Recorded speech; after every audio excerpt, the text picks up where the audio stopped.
The Vinland Saga is a manga, written and drawn by Japanese mangaka Makoto Yukimura, which appeared in the weekly magazine Shonen Kadensha in April of 2005. And yes, I understand your surprise. Wasn't the Vinland Saga published in Shonen magazine? It was for the first few months, until the editors noticed the amount of blood and brutality throughout the pages of this wonderful work, immediately after which they decided to release the manga in the Shonen segment, where it is published to this day.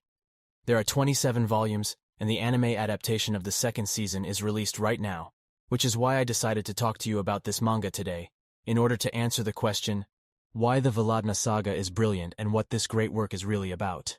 Early 11th century Iceland, a little boy named Thorfinn is living out his happy days of childhood in a fishing village. But one day a certain Floki, the leader of the Vikings, comes with his party to the village in search of Thor, the father of Thorfinn, who as it turns out before was a great warrior nicknamed Troll. Thor left the fields of battle to start a new life in the wilderness and the silence in search of the worldly life. Thor, attempting to save his home from danger, agrees to the terms of the Floki and sets out on his last journey. Thorfinn, being a restless and stubborn child, sneaks onto a Viking ship with his father. On their way, they meet another band of mercenaries led by Askeladd, hired by the Floki, with the aim of killing Thor. The latter, practically with his bare hands, deals with the bandits. However, not expecting his son to appear, he falls into a trap. Thorfinn is caught and threatens him with death if Thor himself does not take his place. However, when Askeladd takes his son out of the picture, he finds himself caught in a trap and threatened with death instead of taking his place. What does a good father and a courageous warrior do? He correctly gives his life for his child, a child who from now on has only one purpose: to avenge his father's murder. He stays on the mercenary ship unaware and goes on an incredible journey in which he finds something more than just revenge. Somehow that sounds the beginning of the story, which in its quality and degree of development at the level of ideas and in a purely visual sense could easily enter the top works of the genre at the Berserk or Kingdom. As the title of the manga says, the Vinland Saga is based on several saga legends, in short, the history and myths of ancient Iceland.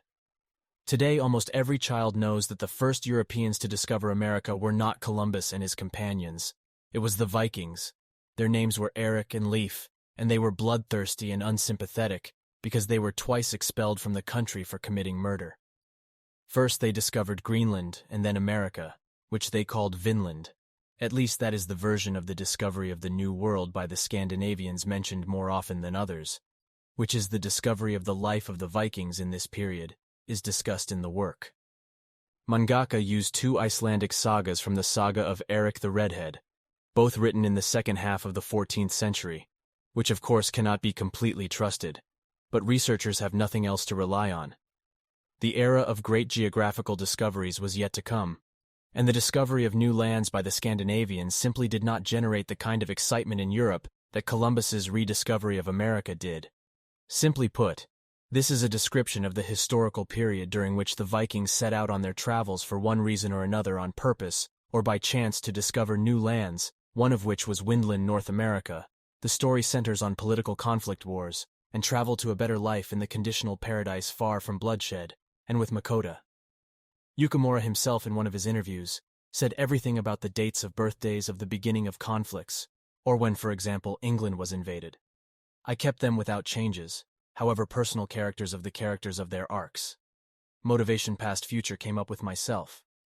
I imagined these times with love, respect, but in my own way. In short, this is not a historical manga in the literal sense, but rather an interpretation of historical events, legends and legends.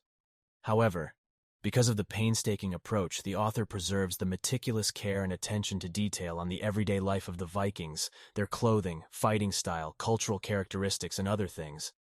Manga pages are filled with annotations revealing the meaning of a particular character for the Vikings' vocabulary, legend, tradition, everyday objects, and the bonus page shows the schemes of houses and ships, their layout, parts of weapons and their descriptions, map summaries, much more. However, for me personally, the most telling example of the author's meticulousness is not even this, but the disclosure of the daily routine of minor or even third-degree characters, from work on the land to the ordinary laundry everyday habits of the Vikings manga, shown sometimes even better than in some documentaries. If that means that the Vinland Saga is a manga based on honor, valor, and ambition, and the pages are decorated only with swords, corpses, and endless oceans. Of course not. No doubt all of the above is present in the work, and the elaborated, interesting characters, their dialogues, battle scenes are impossible not to notice, but the reason why I personally decided to dedicate this video to this saga is somewhat different. But first things first. From the first chapters, the author makes his reader believe that this is a classic revenge story. The son is sure to grow up, become stronger, and show everyone else his mother-in-law. But this is a lie. The more careful reader will decide that we are likely to dive into a history of political strife, struggle for the throne, and become a direct participant in hostilities. To experience the baseness of human nature, like in Kingdom or Game of Thrones. But it is wrong. And behind several thematic narrative layers, mangaka has hidden the most interesting and unobvious spiritual formation of personality. The Vinland Saga is a profoundly humanistic anti-militarist work that centers not so much on a character, but rather on an image, a person who goes through the most difficult stages of formation and repeatedly radically changes his worldview, constantly questioning his own ideals of belief and his own self. After a series of events, Thorfinn realizes that his main and only dream and goal is unrealizable. He cannot and will never be able to commit an act of revenge, and for him, a person who literally lived only with this idea all his conscious life, is a critical moment, without a goal losing the meaning of existence, and the fire in the eyes of Thorfinn, is sent to go with the flow. The warrior becomes a slave. There is a breakdown in the destruction of the personality, and the second part of the manga begins dramaturgically. The second season of the series is the most important part of the season, since it is in this act that the main ideas of the entire work are revealed. Thorfinn suffers because of the murders and cruelty that he committed earlier. He discovers a new sense of shame and remorse. At night, he wakes up from terrible nightmares, and during the day he seeks punishment, whether it be Arab labor, beatings, or the threat of death. The hero does not know how to fix what happened, whether he can even atone for his guilt. Yes, and for the sake of which he unconsciously only looks for a way to answer for his sins. He still does not know that the only option for him will not be personal torment, but something completely different that is revealed to him thanks to his two symbolic reflections of two characters, one of which is his new friend Einar, who literally inspires Thorfinn in the search for truth, and his old friend Knut, who, on the contrary, demonstrates to him everything against which he has to fight, how to end the war, how to get rid of the slavery of the oppression of the cruelty of pain, so that no one will ever experience a thirst for revenge and suffer as he does. And in order to answer these questions, Thorfinn accepts two important decisions. The first, he renounces violence, will no longer kill anyone, and will not take up arms. The second, he will go to Vinland in order to build a new society that will not suffer from war, and the genius of this work lies precisely in this. All these battles are political games. Adventure travel in simple terms. The setting of the Viking Age, which is usually based, is aimed at praising war and the gods of battles. What does "you can only get to Valhalla, die in battle" say? All this context in the saga is only a form behind which there are diametrically opposed meanings and ideas. I have already said that the Vinland Saga has a lot in common with Berserk.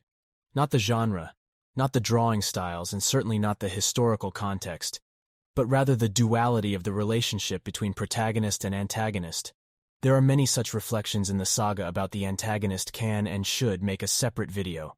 But more important in the context of today's issue is the parallel of Thorfinn and Knut. King Sven's second son, Knut, has always been a weak prince, innocent, protective, ignoring the cruelty of the world and its realities. He was so useless that the king decided to simply get rid of him, to give up the heir as such. But as a consequence of a series of events that do not have to be spoiled, the prince, just like Thorfinn, experiences a personality breakdown and decides for himself that he too will fight the war and eradicate pain in this world as a new god. But there is one thing, but for this purpose he wants to conquer all Europe and consequently the whole world, to forcibly impose its laws and rules, and to achieve his goals, the new king is ready to go to any, even the dirtiest tricks, and take to understand how cruel and strong Knut is. For those who have not read the manga, I would describe him as one of the pretenders to the throne in the world of Game of Thrones, and in 3 series, he is the sole ruler of all the lands, and the plot becomes interesting exactly because both protagonist and antagonist share the same goal. They are opposing each other only in the way they slash metadata to achieve this goal, And this way they differ. Not so much because they have different positions, king and slave, but more importantly, their different vision of man and humanity. For Canute is nothing. He is a slave-driven, and therefore requires a strong hand, while Thorfinn sincerely believes that man is pure by nature and commits evil out of ignorance, lacks the ability to live a different life due to his naivety, lack of choice, and constantly being driven around by someone. Another crucial element in the manga, in my opinion, is the image of the father figure. Thorfinn had two real fathers, a hero warrior who died in front of him, and an adopted father who killed his biological father, who turned out to be the true ruler and heir to the throne, Askeld. It is through their example that Thorfinn forms a vision of the world and humanity. In the second part of the manga, the protagonist learns to understand his biological father. He understands the reasons why Thor left the battlefields, but he also understands Askeladd, who we will talk about in a separate issue, who, although violent, was proactive in his desire for peace and justice for the people. What makes this manga truly amazing is not even that, but that as a mirror image of the protagonist, Canute's antagonist also had two fathers. His own weak, evil, ugly, and indecisive King Sven, and Askeladd, as an example of a biased and strong king whose ideals and goals are 100% in line with those of Canute. Amazingly, Askeladd inspired both Thorfinn and Canute with his opposing sides of character, and in very different ways, while killing their real fathers. The Vinland Saga is a complex, profound work when reading it. Its main philosophical questions, to which the author does or does not find answers, become apparent. Are men born cruel, or are they made so by circumstances? Can cruelty and war be avoided? And if so, how? Can peace be achieved by planting ideals? Is human freedom worth sacrificing our lives for? Can we use cruelty for good purposes? And who determines what the good really is? Yes, all of this may sound familiar, as the parallels to the Bible and the Vinland Saga are more than obvious. Atonement for sins, sacrifice for the sake of humanity, the search for the new promised land, the figure of God, the ruler reincarnation, all forgiveness, and much, much more. Also interesting is the inner conflict of the hero, who, unlike the biblical prototype, was born a warrior, and therefore must always and constantly fight his own nature to overcome the berserker in himself, becoming stronger. This is the real challenge, and Thorfinn has yet to answer it. I hope that today's video was useful and interesting to you. If so, be sure to subscribe to the channel. Write in the comments. Would you like to see more videos about the Vinland Saga? See you all later.